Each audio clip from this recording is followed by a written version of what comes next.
Hello बच्चों, कैसे आप लोग। तो बच्चों, हमको आज अपनी फंडामेंटल्स ऑफ कॉस्ट अकाउंटिंग का एक और छोटा सा टॉपिक उठाना है, जिसका नाम है classification of cost as per cost accounting standard one. Cost accounting standard one के हिसाब से क्या क्लासिफिकेशन बताई गई है, ये हमको यहाँ पे इस टॉपिक में डिस्कस करना है। तो बहुत ही आसान और छोटा सा टॉपिक है, और ये वाला टॉपिक हमें डायरेक्टली बच्चों स्टडी मटेरियल से पढ़ना है, क्योंकि ऑलरेडी स्टडी मटेरियल में एकदम नोट्स फॉर्म में दिया हुआ है। मैं आपको बता दूंगा, आप नोटिंग वगैरह बाद में कर सकते हो डायरेक्टली कि आपके लिए क्या रिलेवेंट पार्ट है ना। लेकिन बिफोर मैं स्टार्ट करूं बच्चों, मैं माफी चाहता हूँ थोड़ी सी। मेरे अभी जो लास्ट के फ्यू लेक्चर्स है थोड़े से इरेगुलर हो गए। रीजन है उसके पीछे कि थोड़ी सी कुछ मेडिकल इश्यूज चल रहा है घर में बैक टू बैक अनफॉर्चुनेटली। तो पहले मुझे ज्यादा ही खुद को भी वायरल हो गया था मेरे को, तो मैंने रिकॉर्डिंग वगैरह करी थी स्टार्ट, लेकिन मैं कर ही नहीं पाया था, बोल नहीं पा रहा था। तो बाद में मुझे डॉक्टर ने बोल दिया था कि आपको कुछ टाइम पढ़ाना, थोड़ा सा ब्रेक देना पड़ेगा, क्योंकि मैं बोल नहीं पा रहा था।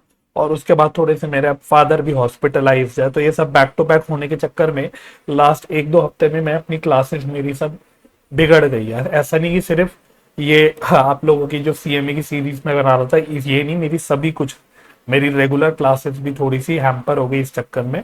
But anyway, in any case पूरा तो हम लोग कर लेंगे टॉपिक, कोई दिक्कत नहीं। और वैसे आपका सिलेबस मोर और लेस बचा कुछ नहीं है, दो ही आपके टॉपिक्स बच गए है ना। तो एक हम ये टॉपिक वाला जो है हमारा क्लासिफिकेशन ऑफ कॉस्ट वाला जो टॉपिक है, ये आज के लेक्चर में निपटा लेंगे। और ये हम डायरेक्टली स्टडी मटेरियल से कर सकते हैं, कोई दिक्कत की बात नहीं है। तो आप अपने स्टडी मटेरियल में खोल लेना, बाद में आप खोल लो, अगर बुक है तो खोल लो। अच्छा, आप मेरे साथ मार्किंग कर सकते हो। तो इसमें स्टार्टिंग तो बस क्लासिफिकेशन ऑफ कॉस्ट का मतलब क्या होता है, क्यों करते हैं वगैरह, ये सब डिस्कस किया हुआ है। तो आप इसको जो यहां से लेके यहां तक वाला पार्ट है, इसको आप अपनी इंफॉर्मेशन के लिए, जानकारी के लिए रीड कर सकते हो। तो ये वाला पार्ट और ये वाला पार्ट जो है, आप इसको अपनी इंफॉर्मेशन के लिए, अगर आप अपनी जानकारी के लिए चाहो तो रीड कर सकते हो। मेन जो टॉपिक हमारा स्टार्ट होता है वो यहां से स्टार्ट होता है, classification of cost as per cost accounting standard one, है ना, शॉर्ट में CAS बोलते हैं, कॉस्ट अकाउंटिंग स्टैंडर्ड वन। ठीक है जी। अच्छा, कॉस्ट अकाउंटिंग स्टैंडर्ड क्या होता है, ये हमने लास्ट टॉपिक में, बिल्कुल लास्ट लेक्चर का लास्ट टॉपिक जो किया था वहां पे डिस्कस कर लिया था कि कॉस्ट अकाउंटिंग स्टैंडर्ड्स कौन बनाता है। आपका institute of cost accountants of India है, उसकी एक बॉडी इनकॉर्पोरेट की जाती है which is known as cost accounting standard board, और वो बेसिकली कॉस्ट अकाउंटिंग स्टैंडर्ड्स बनाते हैं। क्यों बनाते हैं? यूनिफॉर्मिटी लाने के लिए बनाते हैं, कंपेरेबिलिटी बढ़ाने के लिए लाई जाते हैं कॉस्ट अकाउंटिंग स्टैंडर्ड। ये कुछ रूल्स होते हैं, प्रिंसिपल्स होते हैं जो फॉलो होते हैं, यूनिवर्सली यूनिफॉर्मली फॉलो होते हैं। ये सारी बात हम ऑलरेडी कर चुके थे, है ना। तो उसमें से एक ही बस आपका कॉस्ट अकाउंटिंग स्टैंडर्ड बेसिकली है, that is cost accounting standard one, जो कॉस्ट की क्लासिफिकेशन की बात करता है। और वही हमको डिस्कस करना है आज के इस लेक्चर में। ठीक है, तो आप क्या कर सकते हो, यहां से लेके जहां मैंने मार्किंग करी, ये आपके लिए रेलिवेंट है। आप चाहो तो डायरेक्टली अपने स्टडी मटेरियल से पढ़ सकते हो, नहीं तो एक काम आप और कर सकते हो, आफ्टर द लेक्चर आप यहां से लेके अपना जो छोटा सा चैप्टर है, मुश्किल से कितना 2.5 पेज का भी चैप्टर नहीं है, मुश्किल से ऑन एन एवरेज 2 पेज का चैप्टर है, तो आप इसको बेसिकली अपना note down as it is कर सकते हो। ठीक है, तो बिल्कुल एकदम शॉर्ट और क्रक्स मैनर में आपके स्टडी मटेरियल में दिया हुआ है। तो बहुत ही आसान टॉपिक है, फटाफट से इसको कवर कर लेते हैं। ठीक है, तो सबसे पहले कॉस्ट अकाउंटिंग स्टैंडर्ड ने क्या बोला, कॉस्ट अकाउंटिंग स्टैंडर्ड वन ने बोला क्लासिफिकेशन ऑफ कॉस्ट का मतलब क्या होता है। Classification of cost is the arrangement of items of cost in logical groups having regard to their nature, subjective classification and purpose, objective classification. तो classification of cost का मतलब होता है जब हम अपने अलग अलग आइटम ऑफ कॉस्ट को किसी लॉजिकल बेसिस में एक ग्रुप में, अलग अलग ग्रुप में कैटेगराइज कर देते हैं, अरेंज कर देते हैं, उसको बोलते हैं क्लासिफिकेशन ऑफ कॉस्ट। अब ये अलग अलग, ये जो लॉजिकल बेसिस हमने बोला, ये अलग अलग बेसिस होता है, अलग अलग बेसिस हो सकता है। तो predominantly cost accounting standard one के हिसाब से there are 2 types of classification. Logical groups जो हमारे बनते हैं, जिसपे हम लोग कैटेगराइज करते हैं अपनी कॉस्ट को, 2 तरह की क्लासिफिकेशन आती है। ये आपको पार्ट MCQ के लिए याद रखना है, कोशिश करना बच्चा आप अपने स्टडी मटेरियल में, अगर आपके पास प्रिंटेड कॉपी होगी तो उसमें नोट करते रहना। तो ये आपको MCQ पॉइंट ऑफ व्यू से याद करना है कि 2 तरह की क्लासिफिकेशन क्या होती है। एक होती है सब्जेक्टिव क्लासिफिकेशन, दूसरी होती है आपकी ऑब्जेक्टिव क्लासिफिकेशन। सब्जेक्टिव क्लासिफिकेशन का मतलब होता है जहां पे हम लोग on the basis of nature, cost के नेचर के बेसिस पे जहां पे हम लोग क्लासिफिकेशन करते हैं उसको बोलते हैं सब्जेक्टिव क्लासिफिकेशन। और ऑब्जेक्टिव क्लासिफिकेशन का मतलब होता है जब हम लोग purpose, on the basis of purpose के हिसाब से जब हम क्लासिफिकेशन करते हैं कॉस्ट की, तो उसको बोलते हैं ऑब्जेक्टिव क्लासिफिकेशन। ठीक है, तो यहां से आपका एमसीक्यू बन सकता है। वो सब्जेक्टिव क्लासिफिकेशन बोलेगा is the classification on the basis of, 4 option दे देगा, उसमें से आपको on the basis of nature choose करना है। वही दूसरी तरफ वो ऑब्जेक्टिव क्लासिफिकेशन बोल देगा कि objective classification is done on the basis of, अब उसमें आपको पर्पस चूज करना है। ठीक है, ये कॉस्ट अकाउंटिंग स्टैंडर्ड 1 के हिसाब से, तो इसलिए ये पार्ट आपको याद रखना है form MCQ point of view, क्योंकि आपके एमसीक्यू ही आने वाले हैं पेपर में।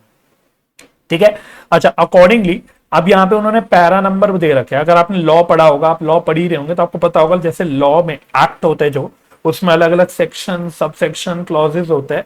इसी तरह से जो अकाउंटिंग स्टैंडर्ड्स होते हैं ना, उसमें सेक्शन नहीं बोलते, उसमें पैरा होता है। पैरा नंबर फलाना, पैरा नंबर ढिंकाना, जो भी है।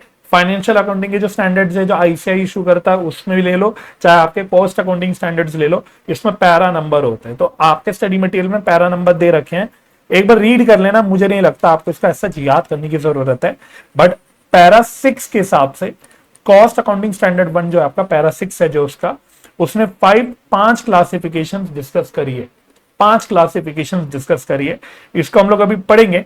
लेकिन पहले मैं आपको ओवरव्यू दे देता हूं। बिल्कुल इसके लास्ट में आप देखोगे छोटा सा एक फ्लो चार्ट टाइप का दे रखा है। ये आपका मेन कह सकते हो क्रक्स है, ये आप बोल लो क्रक्स हो गया आपके पूरे टॉपिक का। एक क्लासिफिकेशन है आपकी कॉस्ट अकाउंटिंग स्टैंडर्ड 1 के हिसाब से।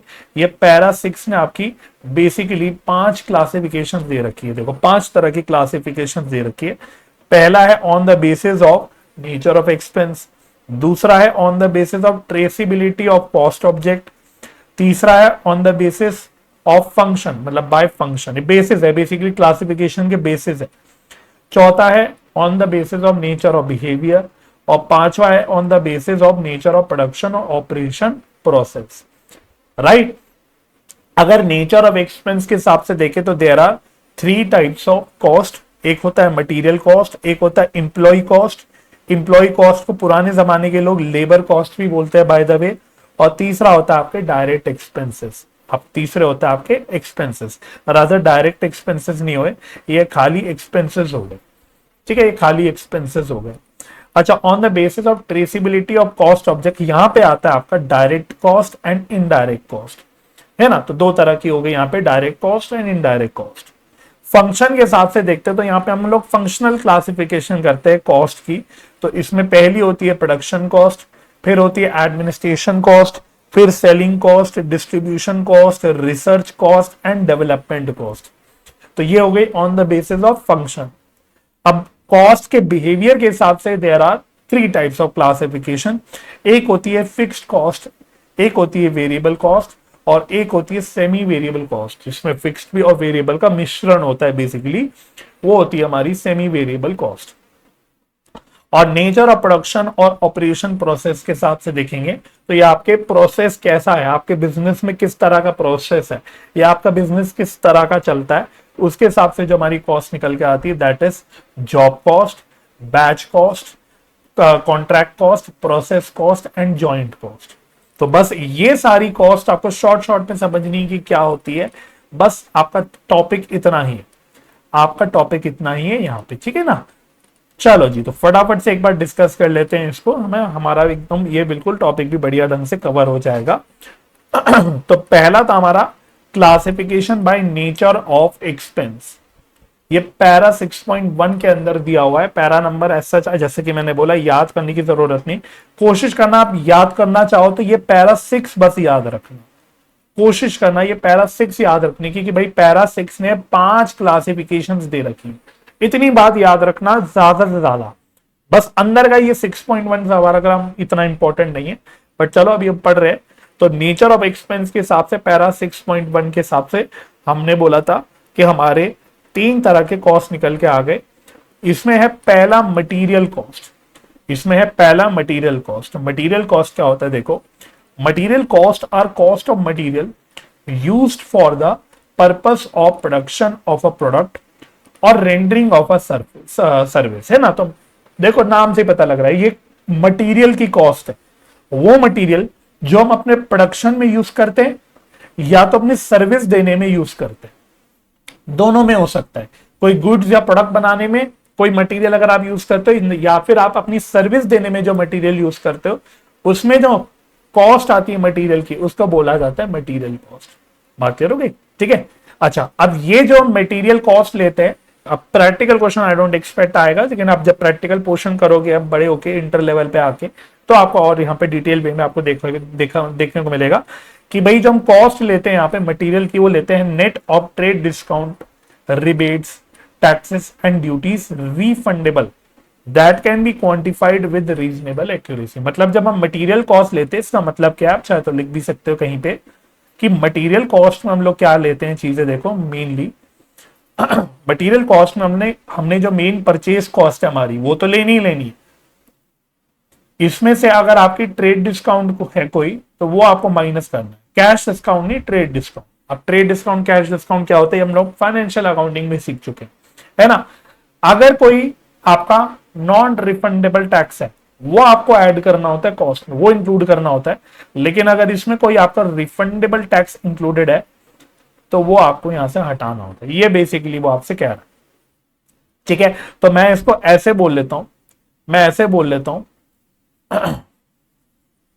कि आपके मटेरियल कॉस्ट में जो आपकी मटेरियल की प्राइस है बेसिकली, उसमें से ट्रेड डिस्काउंट माइनस करना होता है, और जो हमारे नॉन रिफंडेबल टैक्सेस होते हैं वो ऐड करने होते हैं, ठीक है। याद क्या रखना है कि नॉन रिफंडेबल टैक्सेस कॉस्ट का पार्ट बनते हैं, रिफंडेबल टैक्सेस कॉस्ट का पार्ट नहीं बनते। ये एक बहुत स्टैंडर्ड कॉन्सेप्ट चलता है इवन फाइनेंशियल अकाउंटिंग में। अकाउंटिंग स्टैंडर्ड्स भी यही कहते हैं कि हमें अपने कॉस्ट के अंदर, मटेरियल के कॉस्ट के अंदर हमको रिफंडेबल टैक्सेस लेने नहीं होते, नॉन रिफंडेबल टैक्सेस ही इंक्लूड करने होते हैं। बस यही बात उसने यहां पे लिखी हुई है, राइट, ठीक है।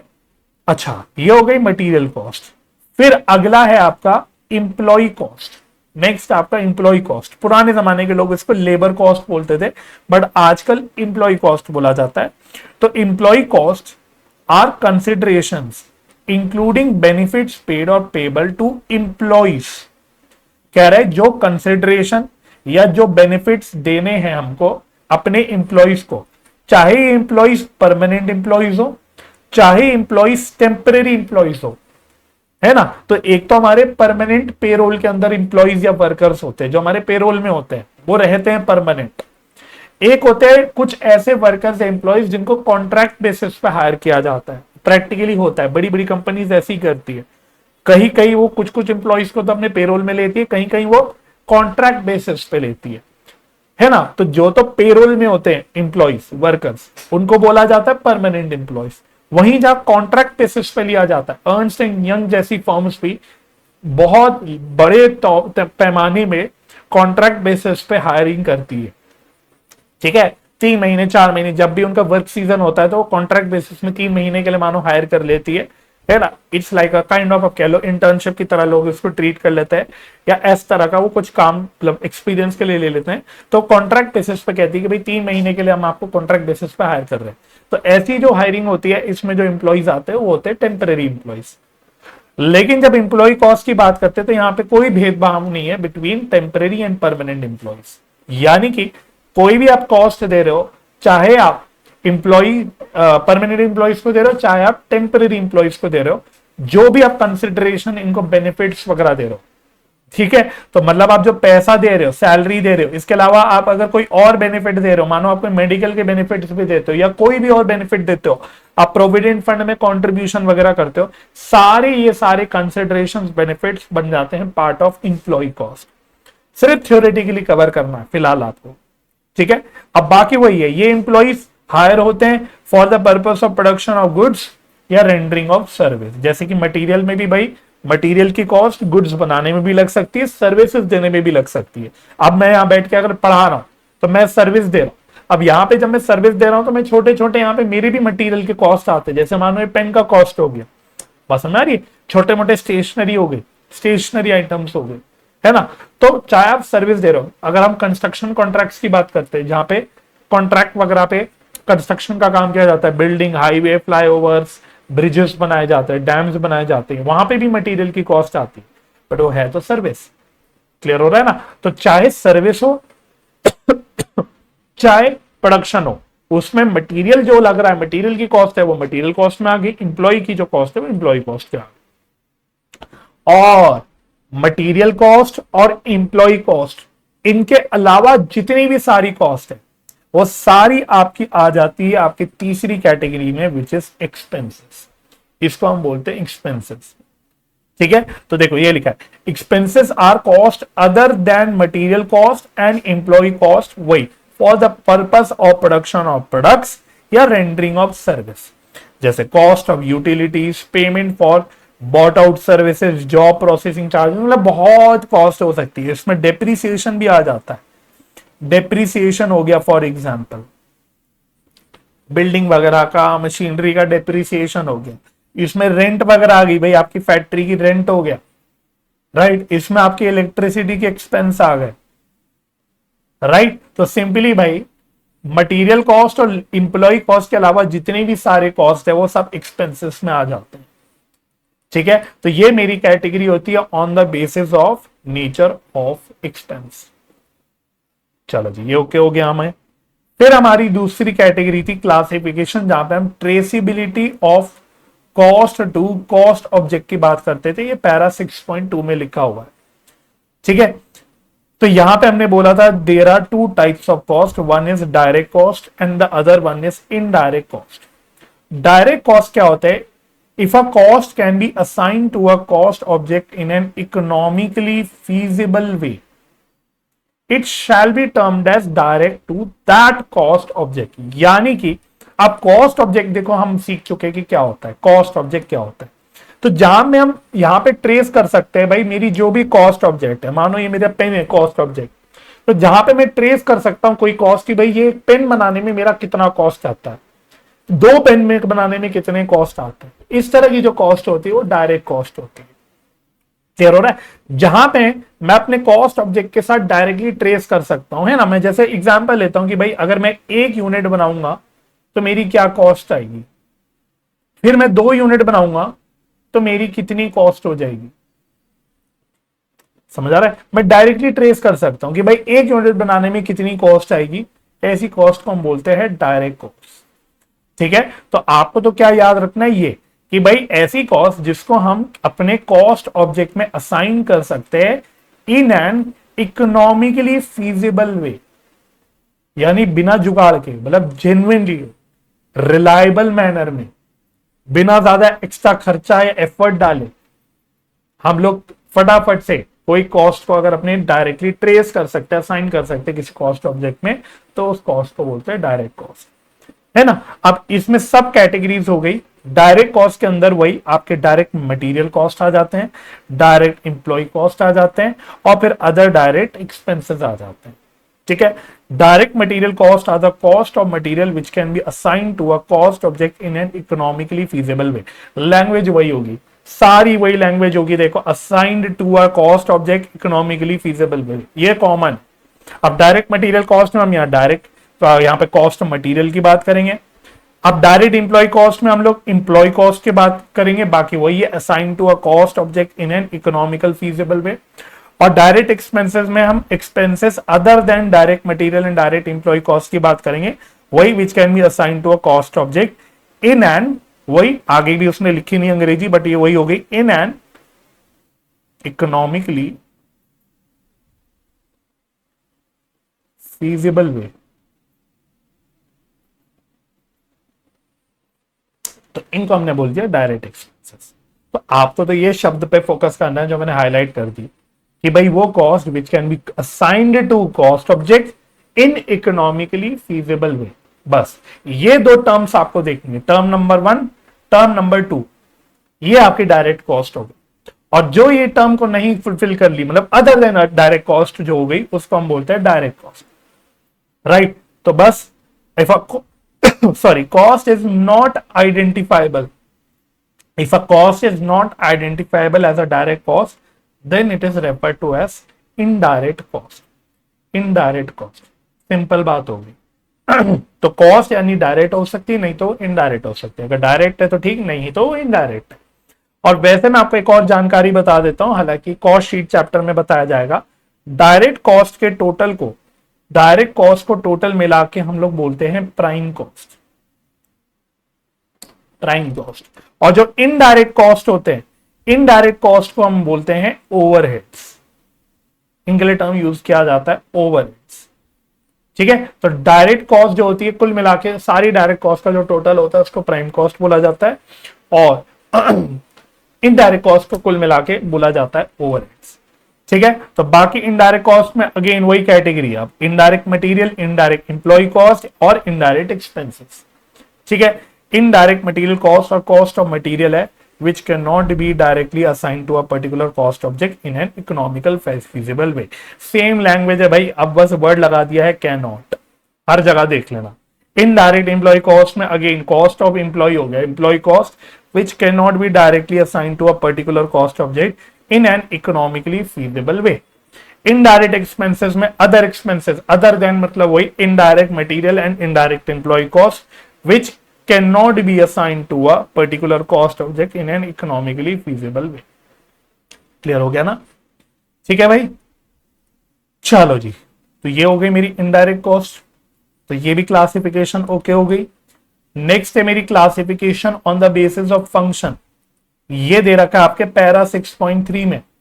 अकॉर्डिंगली यहां पे तो बहुत सारी कॉस्ट हमारी बन के आ जाती है, लेकिन वेरी इजी। पहली है मैन्युफैक्चरिंग या प्रोडक्शन कॉस्ट। मैन्युफैक्चरिंग कॉस्ट या प्रोडक्शन कॉस्ट, ये क्या है इसको पढ़ो। Cost of operating the manufacturing division of a company. ये लो क्रक्स है, अपनी मैन्युफैक्चरिंग डिवीजन। आप सिंपली अगर और इसको सिंपल वे में बोलना चाहते हो तो फैक्ट्री समझ लो। फैक्ट्री के अंदर जो सामान बनाने की कॉस्ट होती है उसको बोलते हैं प्रोडक्शन कॉस्ट, बस। ठीक है, तो इतनी बात को आप अंडरलाइन हाईलाइट कर लो। Cost of operating the manufacturing division of a company, this is known as production cost. बाकी रीड कर लो आगे क्या लिखा है, मेन तो यही है।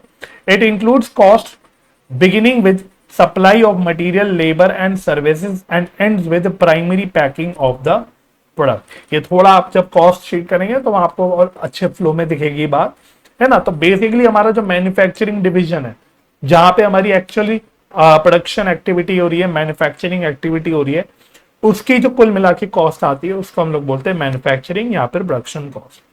तो it includes cost of direct material, direct labour, direct expenses and factory overheads. ये आप और याद कर लो, आप यहां पे लिख लो, आप ऐसे लिख लो, production cost is equal to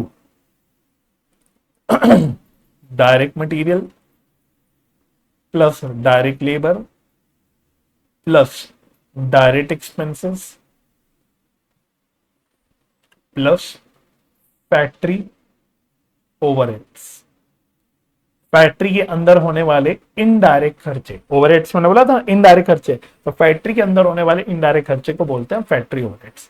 हालांकि ये बात जैसे कि मैंने बोला कॉस्ट शीट में भी हम लोग करेंगे, तो कॉस्ट शीट में हमारा को ये सीखना है सीक्वेंस में कि कॉस्ट कैसे कैसे सीक्वेंस में निकाली जाती है, तो वो और वहां पे क्लैरिटी से आपको समझ आ जाएगा। ठीक है, तो ये मेरी प्रोडक्शन कॉस्ट होती है।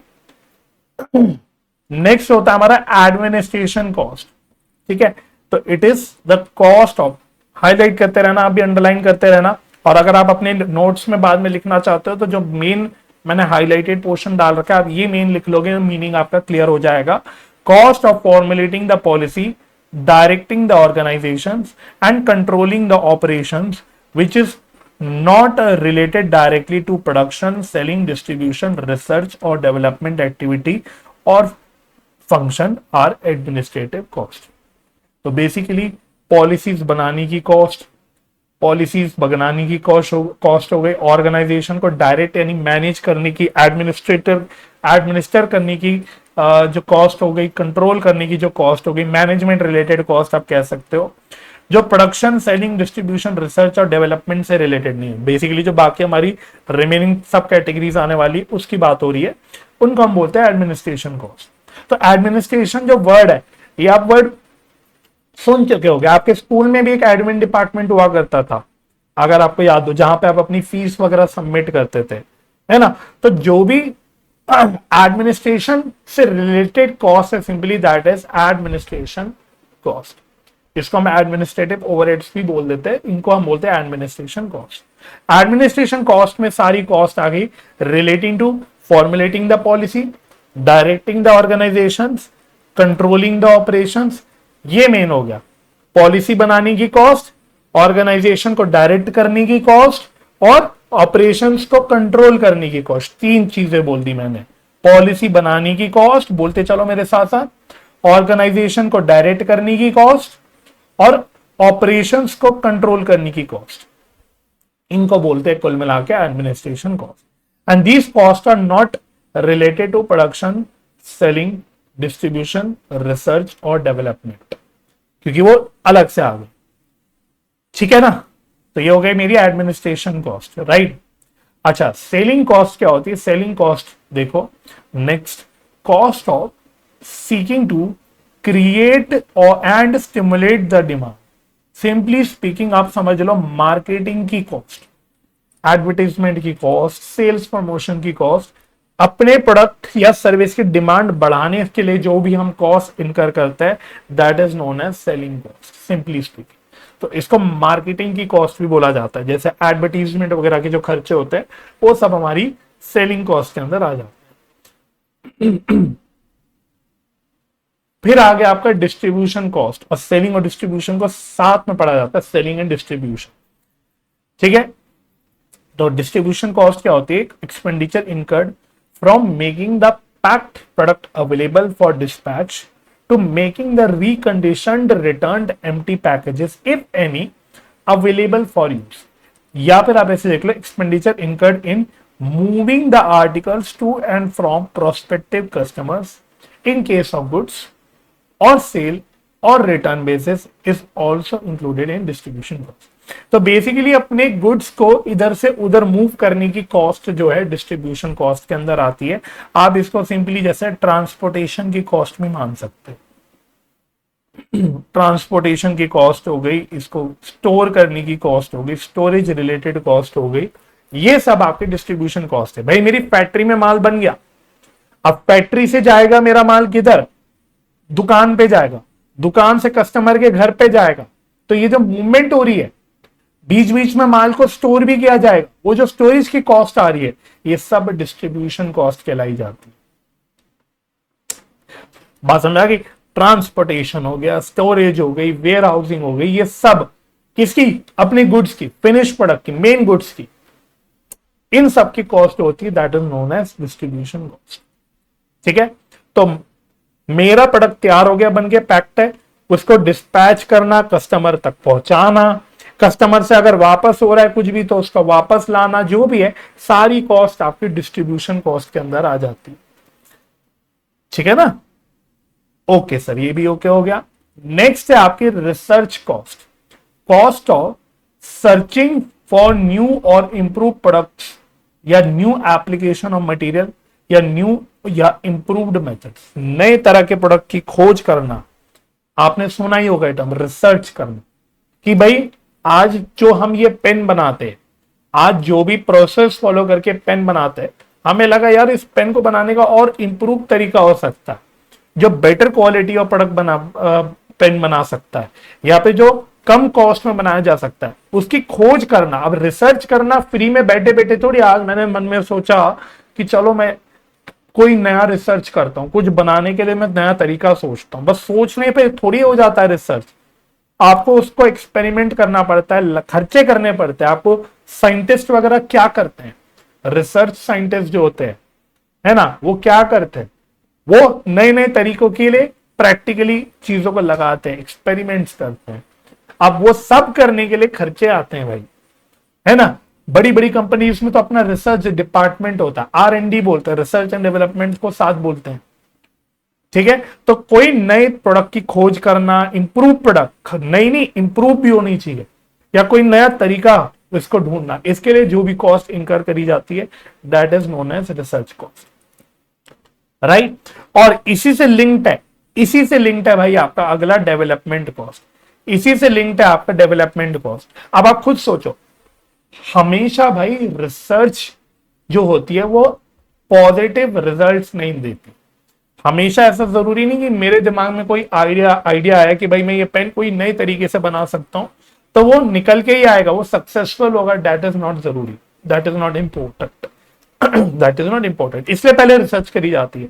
लेकिन अगर रिसर्च करके मैंने बोला अरे हाँ ये तरीका सही है, मैंने कोई तरीका ढूंढ लिया, कोई प्रोसेस मैंने पूरा बना दिया, अब उसको इंप्लीमेंट करना है, प्रैक्टिकली रियलिस्टिकली इंप्लीमेंट करना है, तो जो आपकी सक्सेसफुल रिसर्च है, आपने कोई नया प्रोडक्ट देख लिया, इंप्रूव प्रोडक्ट ढूंढ लिया, आपने कोई नई इंप्रूव सर्विस ढूंढ ली, आपने कोई नया इंप्रूव प्रोसेस ढूंढ लिया, अब उसको इंप्लीमेंट करने की, आप उसको एक्चुअल यूज में लाने के लिए जो भी खर्चे करते हो, that is known as development cost. इसीलिए जो टर्म है ना, दोनों साथ साथ बोली जाती है, रिसर्च एंड डेवलपमेंट, क्योंकि पहला फेज होता है रिसर्च फेज, फिर आता है आपका डेवलपमेंट फेज। पहले आप कोई रिसर्च करके कोई नई चीज ढूंढते हो, और नई प्रोडक्ट हो गई, नया सर्विस हो गया, नया प्रोसेस हो गया, नई टेक्नोलॉजी हो गई, और फिर उसको आप इंप्लीमेंट करते हो, ऐसे चलता है। इसलिए रिसर्च एंड डेवलपमेंट साथ में होता है। तो रिसर्च की कॉस्ट कौन सी? वो कॉस्ट जो ढूंढने में लगी। डेवलपमेंट की कॉस्ट क्या है? जो आपने ढूंढी नई चीज, उसको इंप्लीमेंट करने की जो लगी, उसको बोलते हैं डेवलपमेंट कॉस्ट।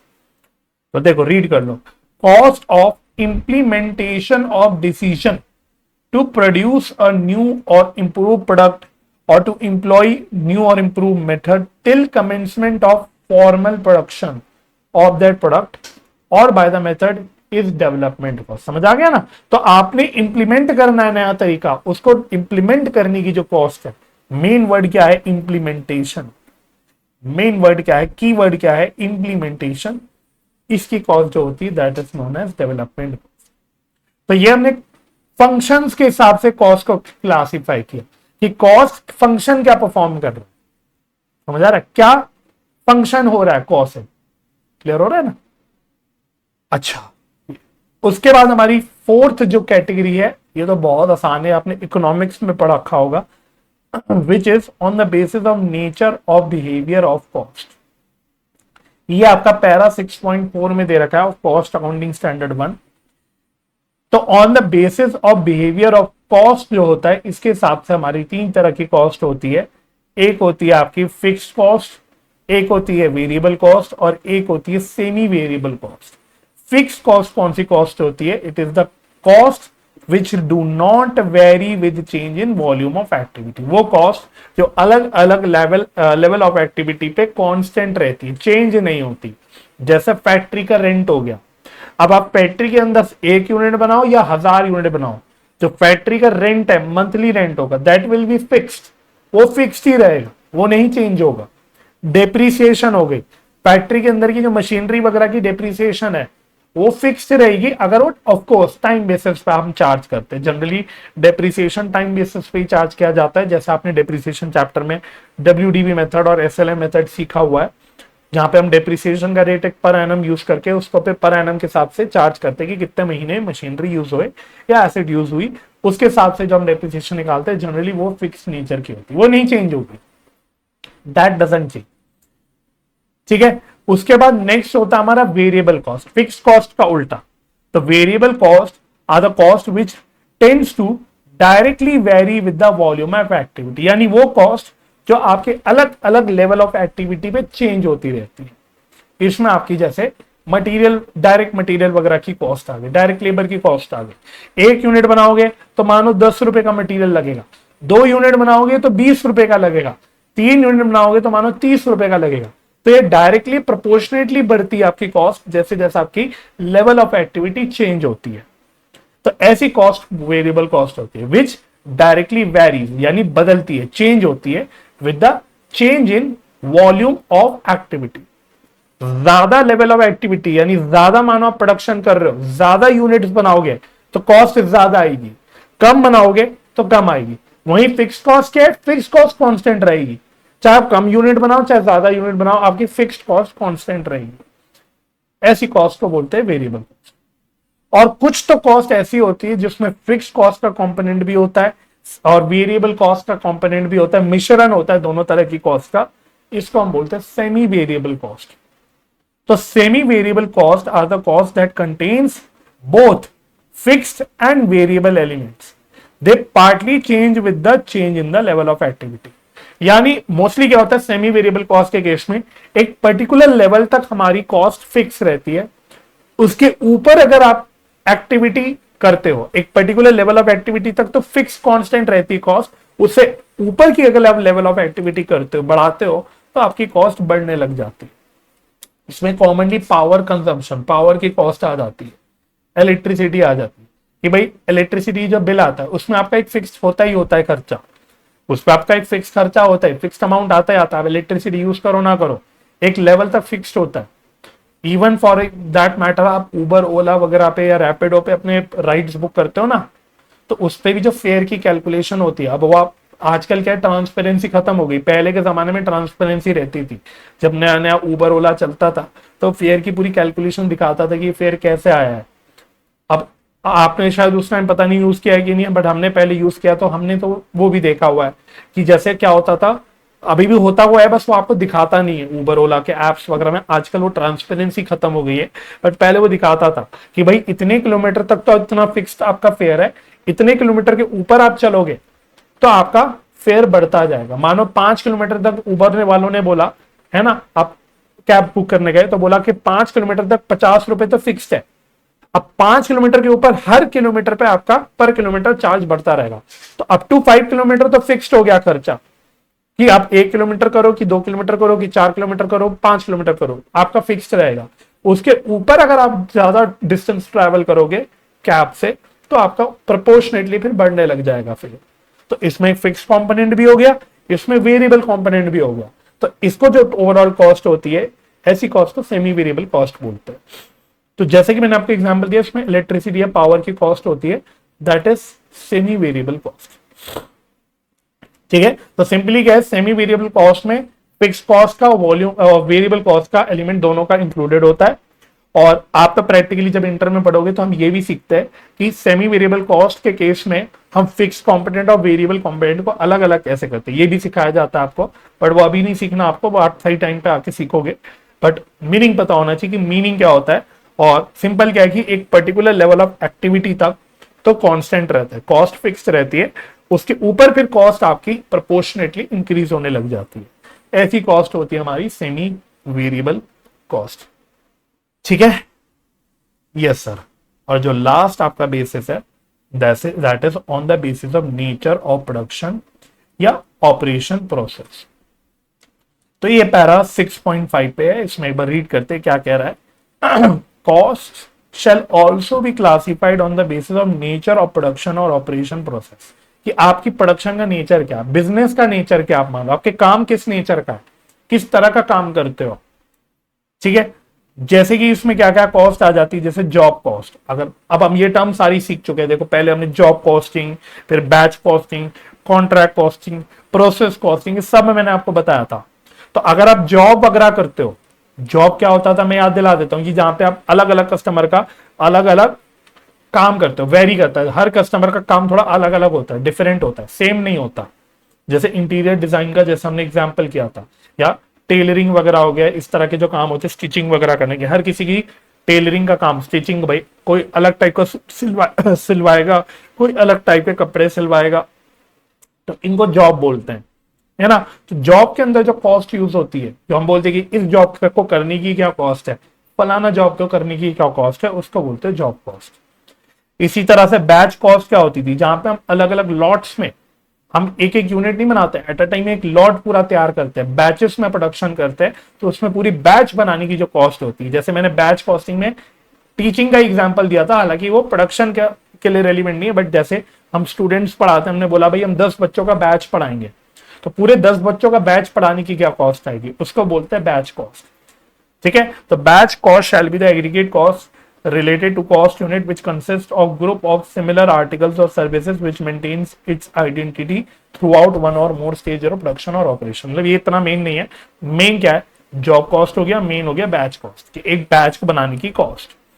फिर होता था आपका एक कॉन्ट्रैक्ट कॉस्ट, है ना। तो कॉन्ट्रैक्ट क्या होता था, जैसे कंस्ट्रक्शन कॉन्ट्रैक्ट्स की मैंने बात करी थी, इसमें हम कॉन्ट्रैक्ट कॉस्टिंग यूज करते हैं, जहां पे ब्रिजेस बनाने, जहां पे कोई डैम वगैरह बनाना है, एक हाईवे बनाने, बिल्डिंग्स बनाने, तो contract cost generally construction contracts के केस में आता है, यानी वो कॉन्ट्रैक्ट्स जो कंप्लीट होने में ज्यादा टाइम लेते हैं, मोस्टली 1 ईयर से ज्यादा लेते हैं, उस तरह के काम को कॉन्ट्रैक्चुअल वर्क बोलते हैं। इनको हम कंस्ट्रक्शन कॉन्ट्रैक्ट्स भी बोलते हैं। तो इसमें एक कॉन्ट्रैक्ट करने की जो कॉस्ट होती है दैट इज कॉन्ट्रैक्ट कॉस्ट। ठीक है, तो ये बात हो गई आपकी। फिर होता है आपका अगला प्रोसेस कॉस्ट। प्रोसेस कॉस्ट हमने प्रोसेस कॉस्टिंग में बात करी थी, जहां पे प्रोडक्शन जो होता है वो प्रोसेस में होता है। प्रोसेस 1 में पहले मटेरियल का इनपुट होता है, फिर प्रोसेस 1 से जो आउटपुट निकलता है वो प्रोसेस 2 में जाता है, फिर प्रोसेस 2 में जो आउटपुट निकलता है वो प्रोसेस मानो 3 में जाता है, फिर प्रोसेस 3 से मानो वो आउटपुट जो निकलता है वो फिनिश गुड बन के निकलता है। तो हर प्रोसेस की जो अपनी कॉस्ट है that is known as process cost. तो process cost shall be the cost of production or operation process where goods are produced or services rendered from a sequence of continuous or repetitive operations of process. ये हमने हालांकि process costing में भी already बोला था। ठीक है, तो बस इसको बोलते हैं प्रोसेस कॉस्ट। ये बस क्लासिफिकेशन पता होनी चाहिए कि भाई on the basis of nature of production या ऑपरेशन प्रोसेस जो है, जो बिजनेस का हमारे काम का नेचर है, उसके हिसाब से ये टाइप्स ऑफ कॉस्ट भी हो सकती है। लास्ट है आपकी जॉइंट कॉस्ट। जॉइंट कॉस्ट तब आती है जब आप कोई कॉस्ट इनकर करते हो, मानो कोई प्रोसेस में कोई कॉस्ट लगाते हो और आपके एक से ज्यादा फिनिश गुड्स निकलते हैं। इनको हम मेन प्रोडक्ट्स भी बोलते हैं। मैंने बोला एक प्रोडक्ट ए निकलता है, एक मेन प्रोडक्ट यानी फिनिश गुड बी निकलता है। तो यहां पे कॉस्ट तो कॉमन है, प्रोसेस तो कॉमन है, एक कॉमन प्रोसेस है, इस प्रोसेस में अपनी कॉस्ट है, लेकिन इसको प्रोसेस से 2 मेन प्रोडक्ट निकल रहे हैं। तो अब क्या होता है, ये वाली जो कॉस्ट होती है, क्योंकि ये दोनों प्रोडक्ट की कॉमन कॉस्ट है, इस कॉस्ट को बोल दिया जाता है जॉइंट कॉस्ट। फिर एक आपको पूरा एक चैप्टर आता है joint products and by products, जिसमें आप ये सीखते हो कि ठीक है भाई ये जॉइंट कॉस्ट तो हो गया कि कॉमन कॉस्ट आ गया, अब इसको सेग्रीगेट कैसे करें कि भाई ए प्रोडक्ट बनाने की कितनी कॉस्ट है, इसमें से बी प्रोडक्ट बनाने की कितनी कॉस्ट है। ये भी आप सीखते हो एक अलग चैप्टर में, अभी नहीं सीखना, अभी बस मतलब होना चाहिए कि जॉइंट पता होना चाहिए कि जॉइंट कॉस्ट होती क्या, समझ गए ना। तो जॉइंट कॉस्ट तब कब आती है, जब कोई प्रोसेस करने से, कोई प्रोसेस कैरी आउट करने से हमारे 2 मेन प्रोडक्ट निकल के आते हैं। तो यहाँ पे जो प्रोसेस की कॉस्ट होती है that is a common cost for both the मानो प्रोडक्ट्स या ऑल द प्रोडक्ट्स। इनको हम जॉइंट प्रोडक्ट्स बोलते हैं, इनको हम कुल मिला के जॉइंट प्रोडक्ट्स बोलते हैं। तो इनकी जो कॉस्ट होती है उसको बोलते हैं joint cost, basically a common cost. तो joint cost are the cost of common resources. देखो, common resources used for producing 2 or more products और rendering 2 or more services simultaneous. कि आपका प्रोसेस का नेचर ही ऐसा है कि आप 2 से या 2 से ज्यादा प्रोडक्ट्स बना लेते हो एक ही प्रोसेस से, तो उसको जो बोला जाता है, वहां पे हमारे बेसिकली जॉइंट प्रोडक्ट्स बन के निकलते, तो उस पे जो कॉमन कॉस्ट इंकर होती है that is known as joint cost. Joint cost का मतलब सिंपली हो गया कॉमन कॉस्ट। ठीक है भाई। तो आई होप सो आपको ये सारी क्लासिफिकेशन ऑफ कॉस्ट समझ आई होगी। ये सारी क्लासिफिकेशन हमने जो डिस्कस करी, ये जो हमने डिस्कस करी है वो करिए as per cost accounting standard 1। हालांकि हम अलग अलग टाइप्स ऑफ कॉस्ट पहले भी डिस्कस कर चुके हैं लास्ट पुराने लेक्चर्स में, कंफ्यूज नहीं होना, वो हमने एक जनरल वे में सीखा था टाइप्स ऑफ कॉस्ट जब हमने पढ़ी थी। यहां पे हमने as per cost accounting standard number 1 की बात करी है कि भाई क्या क्या क्लासिफिकेशन ऑफ कॉस्ट होती है। पॉइंट क्लियर हो गया? ठीक है, तो I hope this discussion is okay, आपको समझ आया होगा। अगर बच्चों ये लेक्चर हेल्पफुल लगा, ये टॉपिक समझ आया, तो प्लीज इसको लाइक कर देना, शेयर कर देना, और अगर अभी तक आपने चैनल सब्सक्राइब नहीं किया तो आप चैनल भी सब्सक्राइब कर देना। फ्यूचर लेक्चर के लिए आप बेल आइकन भी प्रेस कर सकते हैं फ्यूचर लेक्चर की नोटिफिकेशन के लिए। बाकी लेक्चर के डिले होने का मैंने आपको कारण बता दिया भाई, तो due to some unforeseen circumstances जो हो रहे हैं, पर्सनल मेडिकल रीजंस की वजह से कुछ लेक्चर थोड़े से अभी लास्ट वाले इरेगुलर हो गए, but I will try to finish it as soon as possible. ठीक है, बाकी do stay tune with me, मेरे चैनल के साथ रहना, हम लोग सिलेबस अपना पूरा कंप्लीट डेफिनेटली करेंगे। तो मुझे अपना समय देने के लिए बहुत बहुत धन्यवाद बच्चों। अपना ख्याल रखिए, परिवार का ख्याल रखिए, हंसी खुशी रहिए, एक दूसरे की मदद करते रहिए और पॉजिटिव माइंडसेट से पढ़ाई करते रहिए। हम मिलते हैं अगले लेक्चर में, तब तक के लिए bye bye and take care. और एक बात याद रखना, ये आप चाहो तो अपने रजिस्टर्स में जो सारी चीज मैंने यहां से पढ़ाई, इसको आप इसको नोट डाउन कर सकते हो।